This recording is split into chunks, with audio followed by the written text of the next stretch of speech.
요한복음 12장 1절부터 19절의 말씀입니다. 6월절 엿새 전에 예수께서 베다니에 이르시니 이곳은 예수께서 죽은 자 가운데서 살리신 나사로가 있는 곳이라. 거기서 예수를 위하여 잔치할새 마르다는 일을 하고 나사로는 예수와 함께 앉은 자 중에 있더라. 마리아는 지극히 비싼 향유 곧 순전한 나드 한 근을 가져다가 예수의 발에 붓고 자기 머리털로 그의 발을 닦으니 향유 냄새가 집에 가득하더라. 제자 중 하나로서 예수를 잡아줄 가룟 유다가 말하되 이 향유를 어찌하여 300데나리온에 팔아 가난한 자들에게 주지 아니하였느냐 하니, 이렇게 말함은 가난한 자들을 생각함이 아니요 그는 도둑이라 돈괴를 맞고 거기 넣은 것을 훔쳐 가미러라. 예수께서 이르시되 그를 가만두어 나의 장래한 날을 위하여 그것을 간직하게 하라. 가난한 자들은 항상 너희와 함께 있거니와 나는 항상 있지 아니하리라 하시니라. 유대인의 큰 무리가 예수께서 여기 계신 줄을 알고 오니 이는 예수만 보기 위함이 아니요 죽은 자 가운데서 살리신 나사로도 보려 함이로라. 대제사장들이 나사로까지 죽이려고 모이하니 나사로 때문에 많은 유대인이 가서 예수를 믿음이러라.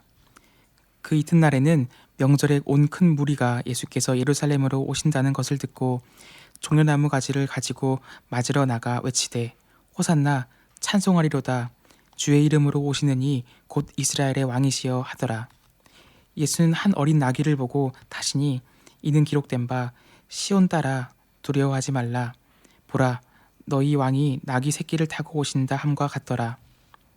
제자들은 처음에 이 일을 깨닫지 못하였다가 예수께서 영광을 얻으신 후에야 이것이 예수께 대하여 기록된 것인과 사람들이 예수께 이같이 한 것임이 생각났더라. 나사로를 무덤에서 불러내어 죽은 자 가운데서 살리실 때에 함께 있던 무리가 증언한지라. 이에 무리가 예수를 맞음은 이 표적 행하심을 들었음이러라. 바리새인들이 서로 말하되 볼지어다 너희 하는 일이 쓸데없다 보라 온 세상이 그를 따르는도다 하니라. 아멘. 주님의 교회 성도 여러분, 안녕하십니까? 이제 추석 연휴도 지나고 완연한 가을입니다. 이런 좋은 날씨에도 불구하고 여전히 우리는 코로나 상황 가운데 어려움을 겪고 있습니다. 하지만 매일 주시는 말씀 속에서 생명의 양식을 발견하고 주님이 허락하시는 새 힘을 얻으시기를 바랍니다. 오늘 우리에게 주신 하나님의 말씀은 요한복음 12장 1절에서 19절까지입니다. 오늘 말씀 속에는 두 가지의 이야기가 담겨 있는데요. 먼저 앞부분 1절에서 11절에는 마리아가 예수님께 향유를 부은 사건이 기록되어 있습니다. 그리고 뒷부분인 12절에서 19절에는 예수님께서 예루살렘에 입성하신 이야기입니다. 두 이야기 모두 예수님께서 예루살렘에 올라가셔서 십자가를 지고 고난당하시기 위해 거쳐야 했던 과정의 일부를 우리에게 보여주고 있습니다. 우리는 오늘 나오는 이야기들을 예수님께서 지금 가고 계시는 십자가 고난의 여정이라는 큰 그림 가운데서 파악하고 해석해야 할 것입니다. 그러한 큰 윤곽 속에서 들여다볼 때 이 두 가지 이야기는 그 의미가 보다 분명해질 수 있는 것입니다. 그러면 먼저 1절에서 11절을 보겠습니다. 때는 언제입니까? 6월절 엿새 전이었습니다. 그런데 그 6월절은 매년 돌아오는 절기인 그런 6월절이 아니었습니다. 왜냐하면 그날은 바로 우리 주님께서 십자가를 지시는 그런 6월절이기 때문입니다. 주님께서 피 흘리시고 고난을 당하신 그 6월절, 바로 엿새 전의 시간을 지금 말하고 있는 것입니다. 바로 그때에 우리 예수님께서는 베다니에 머물고 계셨습니다. 이곳은 어디입니까? 전에 예수님께서 얼마 전 나사로를 죽음 가운데서 다시 살리셨던 바로 그 장소이죠. 그래서 거기에 우리 예수님께서 방문하셨을 때에 나사로와 또 동네 사람들이 그저 가만히 있을 수만은 없었을 것입니다. 그 사람들은 예수님을 위해서 큰 잔치를 베풀었습니다. 그리고 그 자리에는 다시 살아난 나사로도 함께 앉아서 그 잔치를 즐기고 있었습니다. 그런데 바로 그때에 한 돌발 상황이 발생한 것이지요. 모든 사람이 놀라게 되었습니다. 무엇입니까? 나사로의 여동생이요, 주님을 끔찍이도 사모했던 마리아가 그만 어떤 일을 저지르고 만 것이지요. 마리아는 지극히 비싼 향유, 곧 순전한 나드 한 근을 가져왔습니다. 그리고 그것을 예수님의 발에 부어 드렸습니다. 그리고는 자기의 머리털로 예수님의 발을 닦기 시작하였습니다. 온 방 안에는 향유 냄새가 진동하게 되었지요. 거기에 모인 사람들은 순간 나를 잊지 못하고 모두 놀라지 않을 수 없었을 것입니다. 사람들이 여기저기서 술렁거리고 서로 수군거리기 시작합니다. 그리고 그들 중에 제자들 중 하나인 가룟 유다가 나서서 이 여인을 책망합니다. 아니, 왜 이렇게 엄청난 낭비를 하는 거요?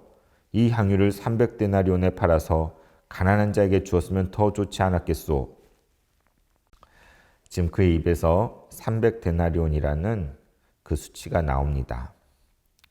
그리고 유다는 그 향유를 사용할 만한 더 마땅한 용처에 대해서 언급하고 있지요. 가난한 사람들을 위해 팔아서 주었으면 좋았을 것이라는 것입니다. 그러나 그것이 진심이었을까요? 성경은 이렇게 해석하고 있습니다. 그가 진짜로 가난한 사람들을 생각한 것이 아니라 사실은 돈 욕심이 났기 때문이라고 말입니다. 유다는 그게 그냥 버려지는 것이 너무도 아까워 보였습니다. 여러분, 우리도 겉모습으로는 고상한 척을 얼마든지 할 수 있습니다. 어떤 상황에 대해서 똑부러지게 판단하고 또 언급을 하기도 합니다.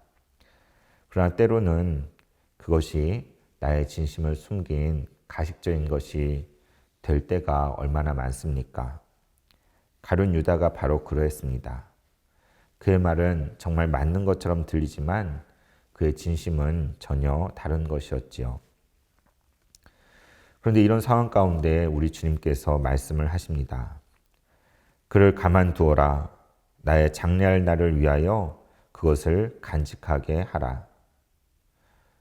주님은 이 여인의 행동을 제지하지 말라고 하십니다.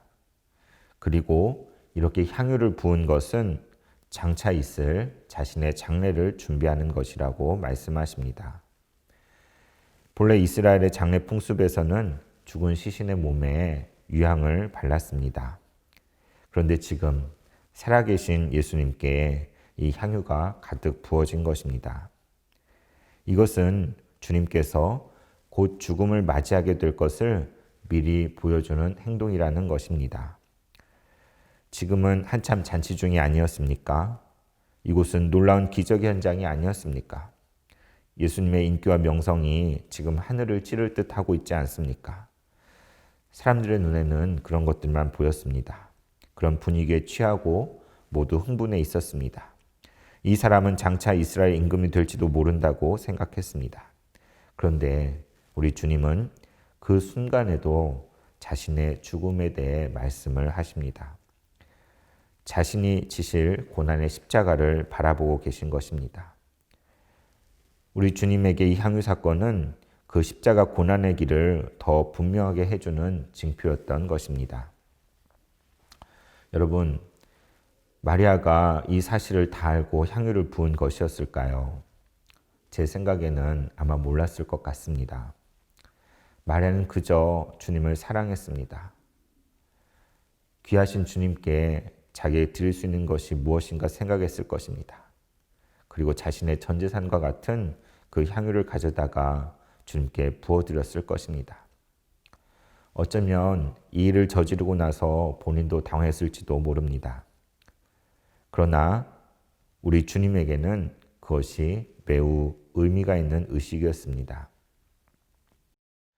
우리는 신앙생활을 하면서도 앞뒤를 죄는 경우가 매우 많습니다.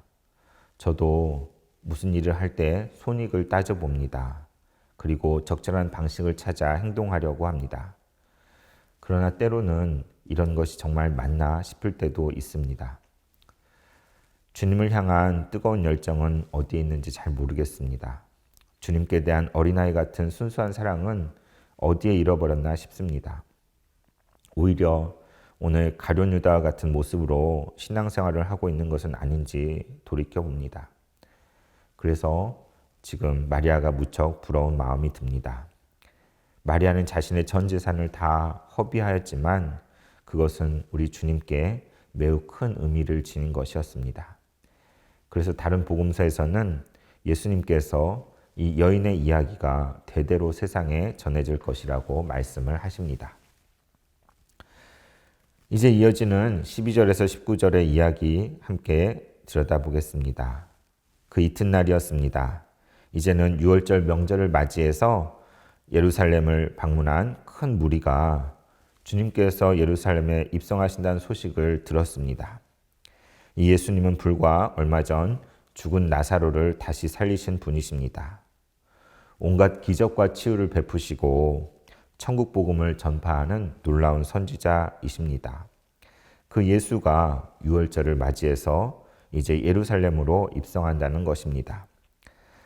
사람들은 임금님을 맞이하는 것처럼 종려나무 가지를 들고서 맞이하러 나아갔습니다. 그리고 아이들은 외칩니다. 호산나 찬송하리로다. 주의 이름으로 오시는 이 곧 이스라엘의 왕이시여 호산나. 사람들은 열광을 하면서 주님을 맞이했습니다. 그런데 저기 성문을 통과해서 들어오시는 예수님의 모습을 보십시오. 그분은 그저 한 어린 나귀를 타고서 들어오고 계십니다. 여러분, 어린 나귀를 타보신 적이 있으십니까? 저는 몽골에 방문했을 때 한 어린 나귀를 타본 적이 있습니다. 그런데 그 나귀가 너무 작아서 제 몸무게를 지탱하는 게 신기할 정도였습니다. 나귀에게 너무 미안한 마음이 들었습니다. 그런데 지금 우리 예수님은 다른 것이 아닌 그 어린 나귀의 새끼를 타고 예루살렘에 들어오고 계신 것입니다. 그런데 이것은 무슨 뜻이 있을까요? 그것은 구약의 선지서에 기록된 말씀이 그대로 이루어진 것입니다. 시온에 따라 두려워하지 말라. 보라, 너의 왕이 나귀 새끼를 타고 오신다. 함과 같은 것입니다. 왜 하필 나귀 새끼입니까? 예수님은 이 땅에 겸손의 왕으로 오셨기 때문입니다. 그분은 우리에게 자신의 모든 것을 다 주시기 위해서 예루살렘에 들어오십니다. 자신을 남김없이 십자가에서 내어주시려고 지금 입성하고 있는 것입니다. 제자들도 처음에는 그 의미를 깨닫지 못하였다고 합니다. 그런데 훗날 예수님께서 영광을 받으신 후에야 성령이 그들에게 임하여서 이 모든 사실을 깨닫게 되었습니다. 예수님께서는 구약의 말씀이 다 그대로 이루어지도록 나귀 새끼를 타시고 입성하셨습니다. 여러분, 이 장면을 여러분 마음속에 한번 그려보십시오. 군중들의 뜨거운 열광과 환호성 가운데 어린 나귀를 타고서 터벅터벅 입성하시는 주님의 모습을 떠올려 보십시오. 어쩌면 한편의 코미디 같은 모습이 아닙니까? 매우 우스꽝스러운 모습입니다. 그러나 바로 이 장면 속에 예수님이 누구인지를 보여줍니다. 바로 이 모습이 예수님께서 이 땅에 오신 목적을 밝히 드러내주고 있습니다. 주님은 섬김의 종으로 이 땅에 오셨습니다. 겸손의 왕으로 우리 가운데 임하신 것입니다. 주님은 마치 도수장으로 끌려가는 양같이 우리의 모든 죄를 짊어지시려고 홀로 십자가의 길을 가고 계신 것입니다. 사랑하는 성도 여러분, 우리는 지금 이 말씀 속에서 예수님께서 십자가의 길을 올라가시는 그 자리에 함께 동행하고 있습니다. 그분에게는 장례를 예비하기 위해서 향유가 이미 부어졌습니다. 그분은 구약의 말씀과 같이 어린 나귀를 타고 예루살렘에 입성하셨습니다.